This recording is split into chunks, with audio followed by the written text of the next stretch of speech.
नमस्कार दोस्तों, धर्म रहस्य चैनल में आप सभी का एक बार फिर से स्वागत है। आज का जो ये अनुभव है, यह रतिपति गंधर्व साधना से संबंधित एक अविवाहित साधिका का है। उनके जीवन में इस साधना से जुड़े हुए कुछ अनुभव और प्रश्न हैं। तो आइए पढ़ते हैं इनके ईमेल पत्र को और जानते हैं इनके अनुभवों के विषय में। नमस्ते गुरुदेव।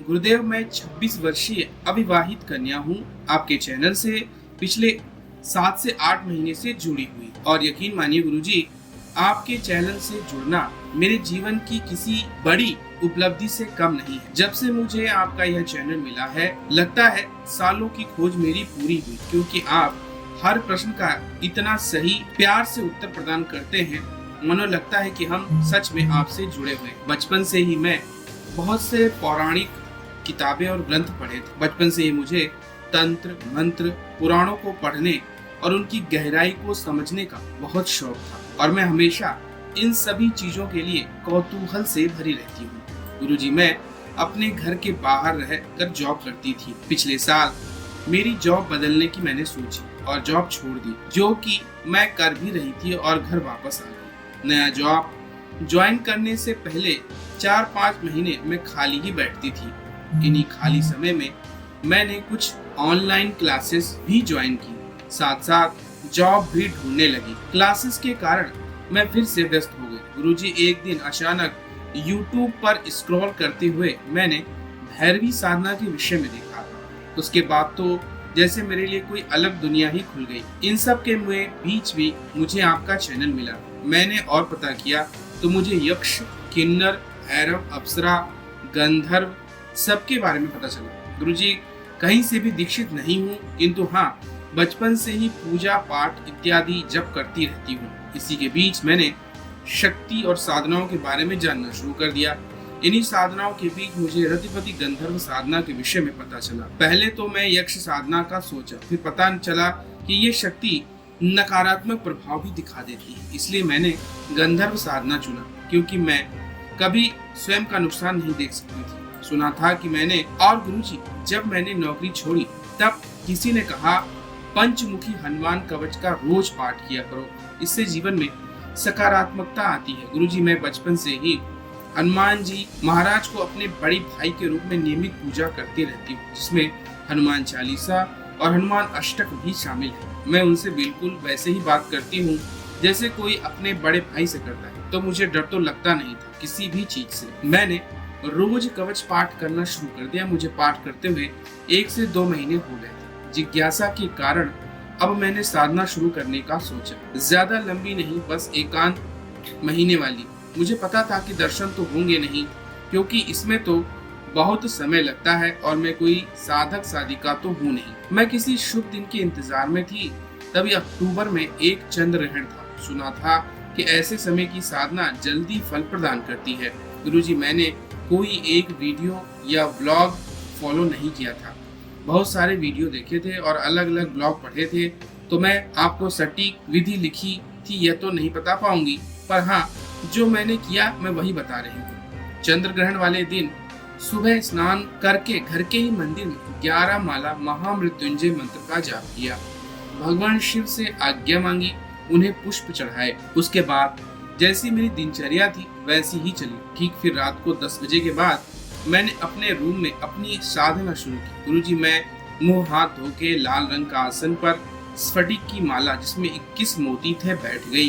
गुरुजी, चूंकि मेरे घर वालों को यह न लगे कि मैं जग रही हूँ, मैं लाइट बंद कर देती। गुरुजी, हर दिन 21 माला जप करती। गुरुजी, साधना शुरू करने से पहले ही मैंने गणेश जी को याद किया और उनसे आज्ञा मांगी, शिव जी से आज्ञा मांगी, और फिर मैंने हनुमान जी से कहा, भैया मुझ तक कोई नकारात्मक शक्ति ना पहुंच पाए और मुझे कोई स्पर्श भी ना कर पाए। मैं आपसे मेरी रक्षा की प्रार्थना करती हूँ। और फिर सबसे आखिरी दिन में रतिपति गंधर्व का आवाहन किया और कहा, रतिपति गंधर्व जी, आज से आपकी साधना शुरू करती हूँ। मुझसे भविष्य में होने वाली मेरी गलतियों के लिए माफी मांगती हूँ।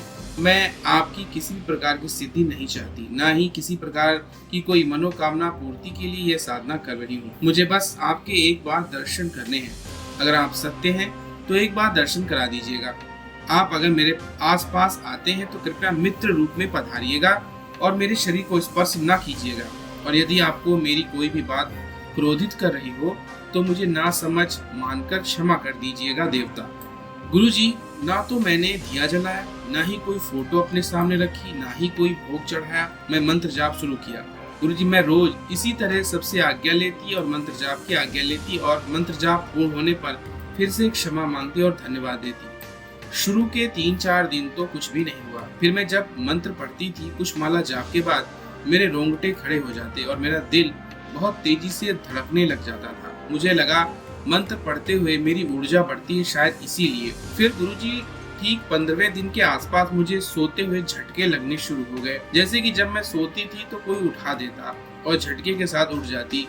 ऐसा मेरे साथ दोपहर में भी होता। मैंने YouTube पे देखा तो पता चला कि तनाव के कारण ऐसा होता है। मुझे लगा क्लास और पढ़ाई के साथ साथ नौकरी का तनाव मुझे हो रहा है, इसी कारण ऐसा होगा। गुरुजी, धीरे धीरे हमेशा मेरे रोंगटे खड़े रहने लगे और मुझे लगता मानो हमेशा मुझे कोई देख रहा हो। कभी कुछ नकारात्मक नहीं लगा, लेकिन किसी के आसपास होने पर मुझे डरने का एहसास जरूर होता। धीरे धीरे ये चीज मेरे साथ 24 घंटे होने लगी। मुझे लगा कि मैं पागल तो नहीं हो रही हूँ। गुरुजी, मेरे घर में अकेले ही रहती थी, फिर भी किसी मजबूत ऊर्जा के आसपास होने की अनुभूति होती थी। अचानक कहीं से हवा का झोंका आ जाना, ऐसा लगना कि कोई मुझे पुकार रहा है, पायल और घुंघरू की आवाज आना, हर समय मेरे रोंगटे खड़े रहना, हर समय किसी न किसी के होने का आभास होना। मेरे कान तेज हो गए। गुरुजी, मुझे छोटी से छोटी आवाज भी सुनाई दे रही थी। ऐसा लगता था कि मुझे ये सारी परेशानी मेरे तनाव के कारण ही है। ऐसा ही मुझे लग रहा था गुरुजी। एक दिन मैं सोई थी गुरुजी, कोई नहीं था घर में। मुझे उस दिन ऐसा लगा मानो मेरे साथ कुछ गलत हो रहा है। मेरी आंखें खुली थी गुरुजी, लेकिन मेरा शरीर हिल नहीं पा रहा था कि मैं कुछ सोच रही थी, अपने उन महसूस कर पा रही थी, लेकिन दिमाग में कोई काम नहीं आ रहा था। फिर पता नहीं कैसे मेरी नींद टूटी और ऐसा सपना जैसा लाने लगा। गुरुजी, मेरे 30 दिन पूर्ण होने वाले थे और आखिरी के 15 से 20 दिन के लिए बहुत ही विचित्र और भयानक होने वाले थे।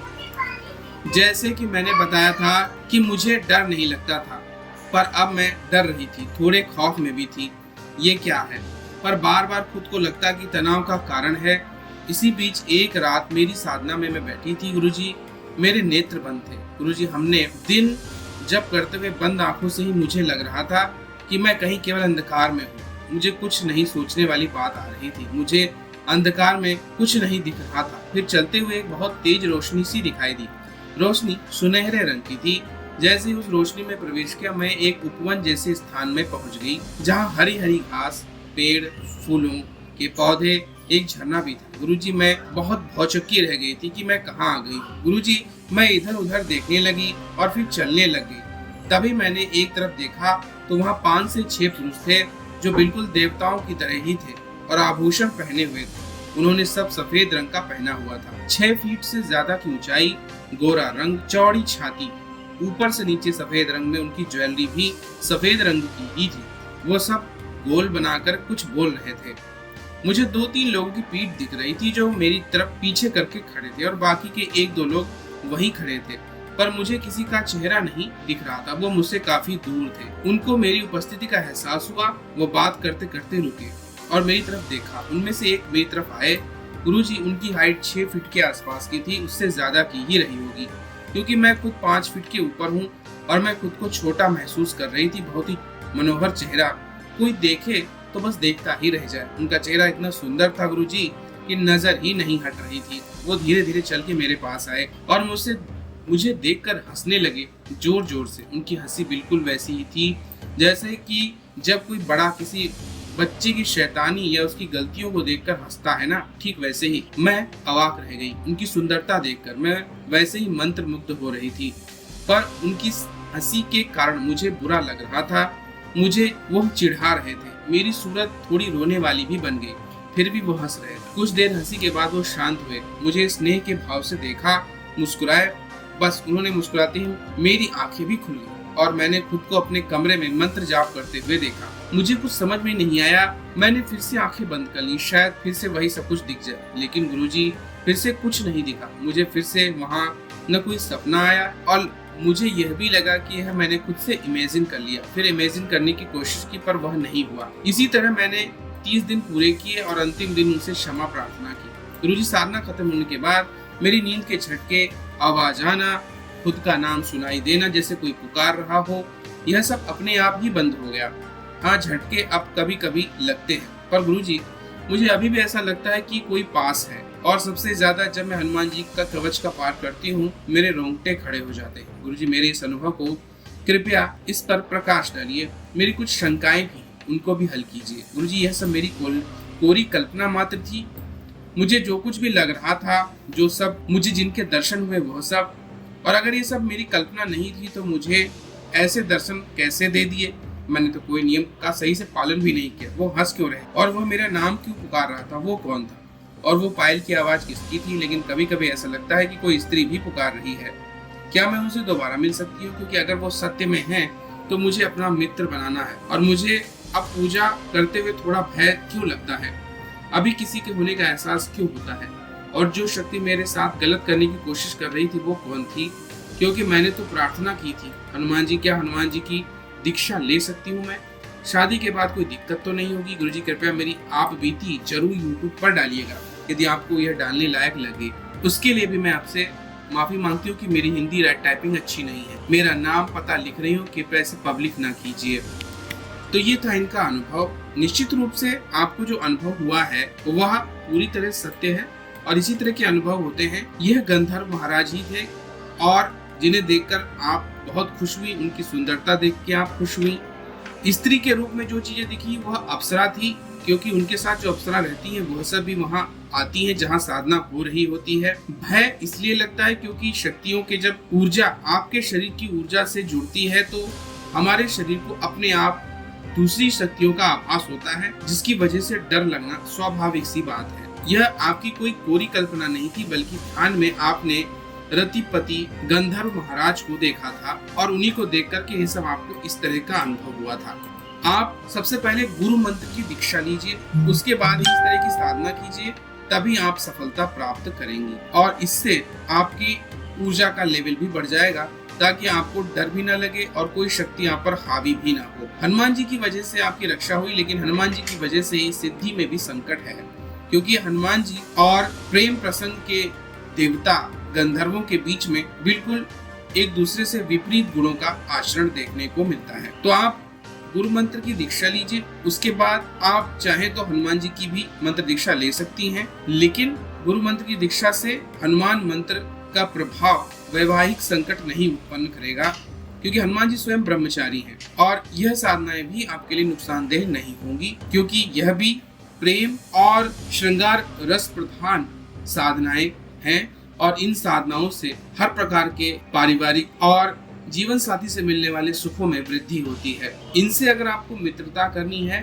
तो आप विधिवत तरीके से इनकी साधना करिएगा, लेकिन वह भी पहले गुरु मंत्र दीक्षा लेने के बाद ही करिए, क्योंकि ऐसा अगर आप नहीं करेंगे तो किसी वक्त भी कोई बुरी शक्ति जिसकी नजर आप पर पड़ गई वह आपके साथ कुछ गलत तरीके से जुड़ सकती है, क्योंकि आपके साथ आपकी रक्षा के लिए गुरु मंत्र नहीं है। और हनुमान जी की जहाँ तक बात है, हनुमान जी रक्षा करेंगे, लेकिन ब्रह्मचर्य उनकी प्राथमिकता होती है और वह श्रृंगार रस से बिल्कुल दूर रहते हैं। तो यह था इनका अनुभव। अगर आज का वीडियो आप लोगों को पसंद आया है तो लाइक करें, शेयर करें, सब्सक्राइब करें। आप सभी का दिन मंगलमय हो। जय मां पराशक्ति।